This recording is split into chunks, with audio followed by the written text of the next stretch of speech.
Israel's far-right government has shut off electricity, fuel, food and water to 2 million people in Gaza. Israeli ministers talk about Palestinians as human animals, so it's paramount for world leaders to pressure them to conform to international law. But Keir Starmer, former human rights lawyer, hasn't got the memo. He was interviewed by Nick Robinson on Radio 4.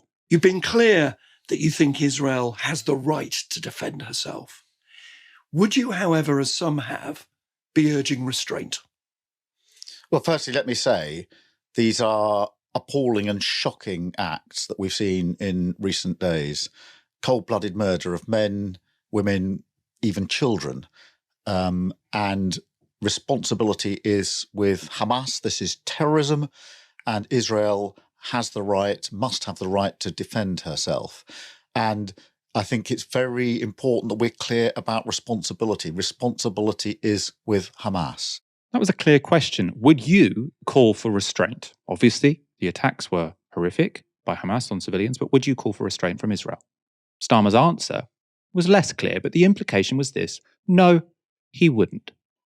Nick Robinson went on to press Starmer as to whether that was really the case. The reason I asked you about restraint and whether you would urge it on Israel is that the EU's foreign policy chief, Joseph Borrell, said yesterday, some decisions are contrary to international law. Some actions, like cutting electricity and food for civilians in Gaza, are, he said, against international law. Even a Conservative former Foreign Secretary, William Hague, warned Israel of a trap set from Hamas, a trap of provoking uncontrolled rage in the Middle East. Well, I think we have to be clear. We're several days into this appalling situation. It is an ongoing situation. Israel does have the right to defend herself, and there's an ongoing hostage situation. Responsibility lies in one place, and that's with Hamas. That is such a dangerous answer, and a cowardly answer as well, because I think this is all about domestic political positioning. I don't think this is about what he actually believes. I mean, it might be the case that he doesn't give a damn whether or not Gaza is razed to the ground or people are starved of water and food and electricity. Maybe that's the case. Maybe he's a bit of a sociopath or a psychopath, right? I think to me, it seems more like this is about domestic positioning. He's so terrified that someone might say, oh, you're soft on Hamas, that he is willing to sacrifice 2 million people in Gaza. Now, obviously, he doesn't have the control of whether they live or die, but he has some influence and he is using it for all the wrong ends. And what was sickening about that? So one, he's asked, it's not a difficult question. Would you call for restraint from Israel? Would you call for Israel, heavily armed nuclear power, to follow international law? No, I'm going to change the subject, right? And the thing I find actually most worrying is him constantly saying the responsibility lies in one place, and that's with Hamas. Now, when it came to those original attacks by Hamas, right, I think obviously the responsibility is shared. Haaretz agrees, the liberal Israeli newspaper. Obviously, Hamas didn't need to go and shed loads of civilians at a music festival. They didn't need to massacre whole families at kibbutz. But the fact that they were mounting armed resistance in the first place, that has a lot to do with the fact that Israel has been occupying Palestine, right? That has a lot to do with the fact that they're an occupied people. So obviously responsibility is shared for the horrors which emerged. As I said, it's not an extreme view. Haaretz, newspaper in Israel, completely agrees.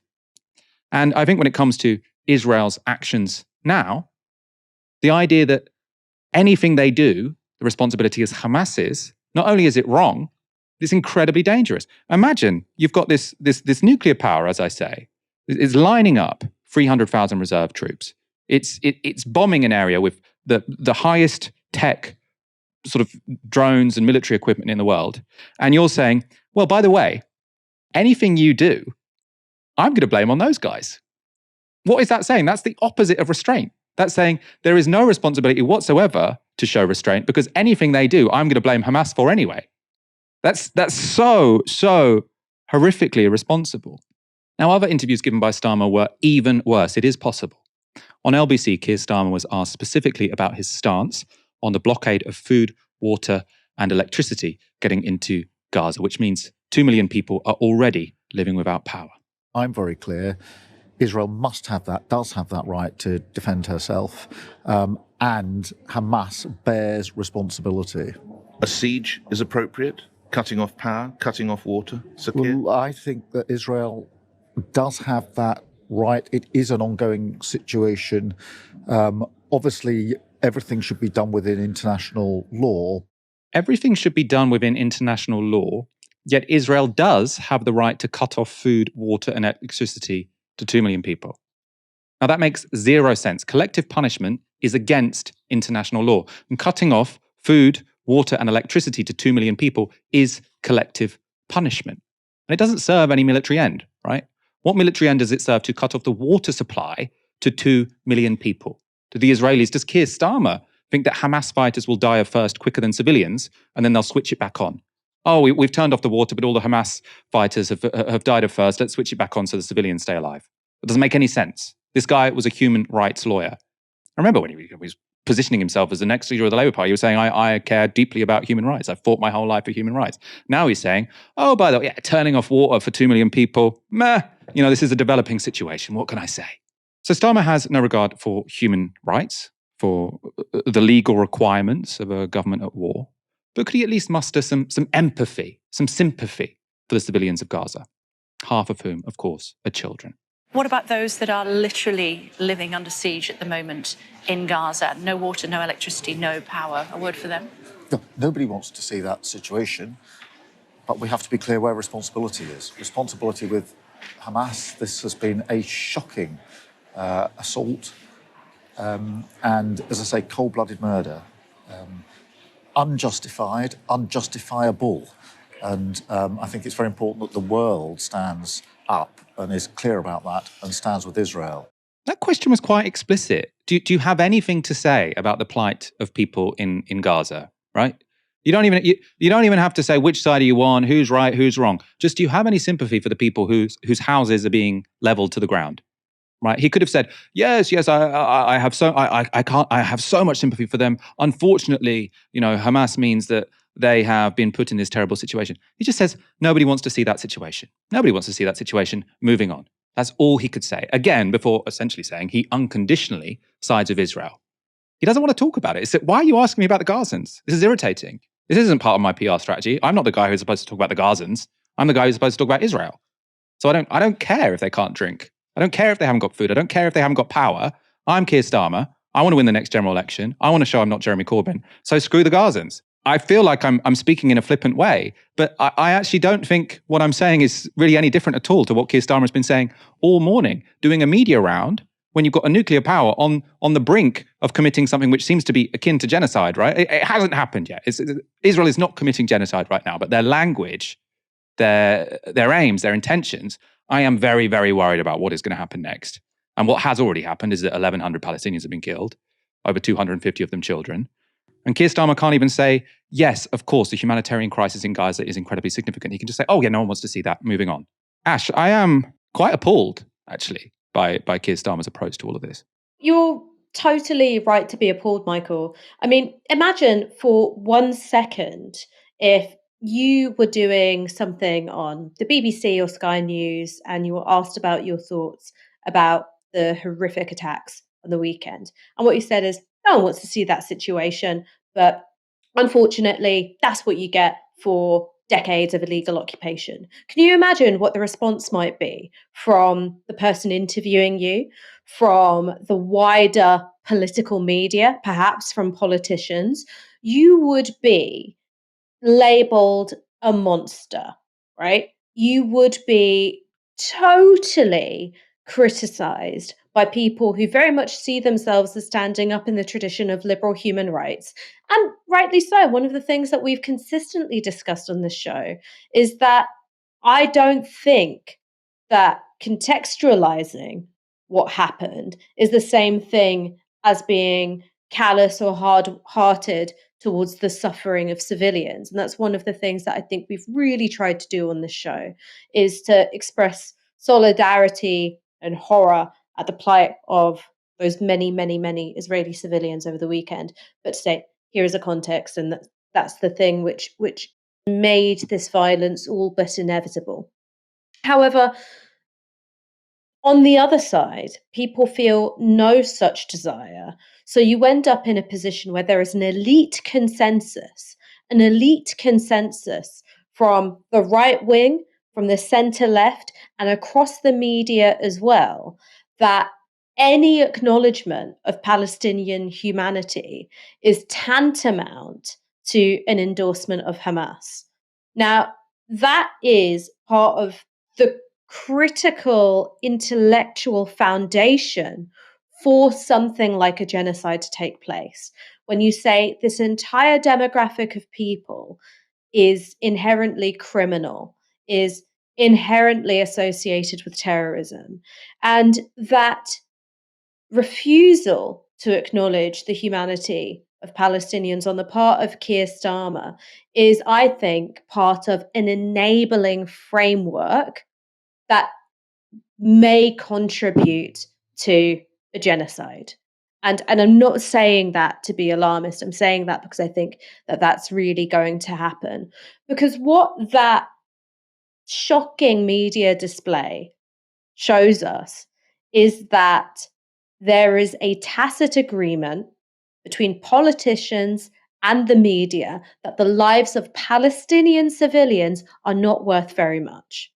Not worth very much. So you can be intensely cavalier about collective punishment because let's be very clear, cutting off medicine, food, water, and fuel is going to kill people, in addition to, of course, the bombardment from the skies.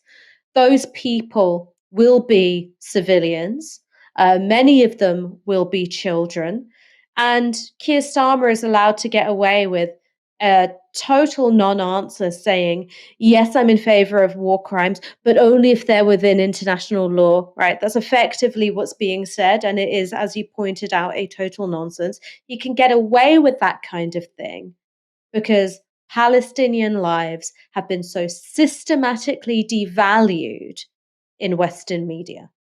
And we've got a bit of an update on this story. So Taj Ali works for Tribune.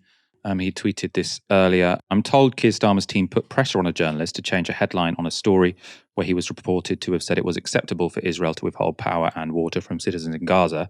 The leader of the Labour Party has been criticised for the remarks. He goes on, overheard conversation on a train. I assume he's on the way back from Labour Party conference. And then a quote, Keir's team say he meant it within the context of what's legal under international law.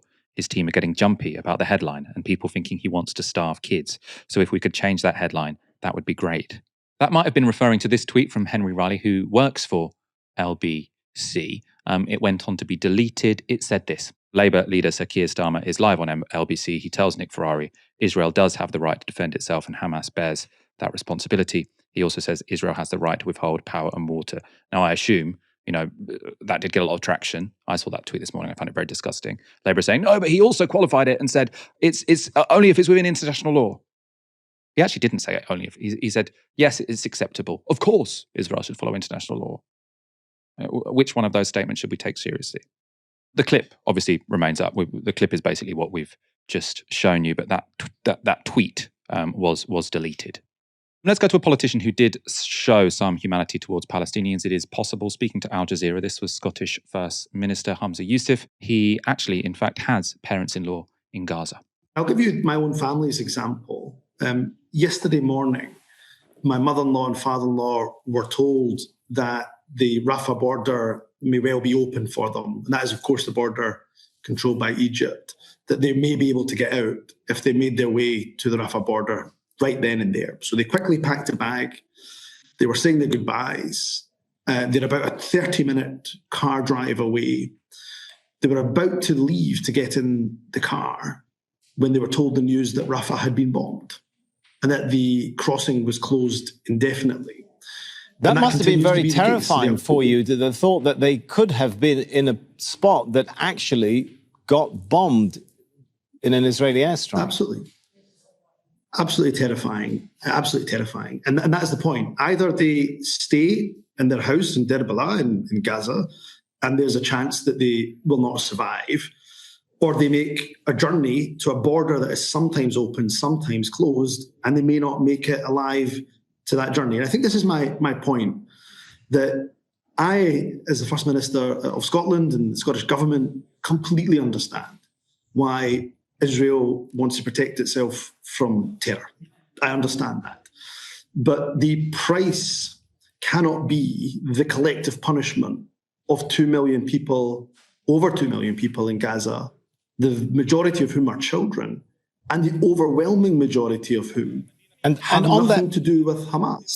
Obviously, that was a really brave intervention. I think it also shows, people sort of say, representation politics, where you sort of celebrate the fact that someone from an ethnic minority is in a high government position. It's not that important. What matters is their politics. I think the fact that we have a first minister in Scotland whose parents-in-law are in Gaza, right? That's quite a recent development that would have been the case, right? And I think that is very important, and that seems to be one of the reasons he's speaking so powerfully about that. Keir Starmer, in all of his interviews this morning, mentions that his wife is Jewish, and that's why he feels so much solidarity towards, or one of the reasons he feels so much solidarity towards Israel and its right to defend itself. I think the difference, though, between Humza Yousaf and Keir Starmer is Humza Yousaf he's saying, I can see why Israelis want security, but let's not do collective punishment of Gaza. Keir Starmer is just saying, Israel has a right to defend herself. I have no interest whatsoever in talking about Gazans. Do you need someone to be a member of your family to care? Right? I find it very, very despicable. Now, I should say, Starmer's wife's not Israeli, but I'm only bringing this up because it was brought up many times in the interviews this morning, and there is a comparison because Humza Yousaf has these family members in Gaza, and I think Humza Yousaf has shown just an amount of compassion and professionalism, actually, because I really think what Keir Starmer is doing is just an abdication of duty, and Humza Yousaf seems to have risen to the moment, and Keir Starmer absolutely has not.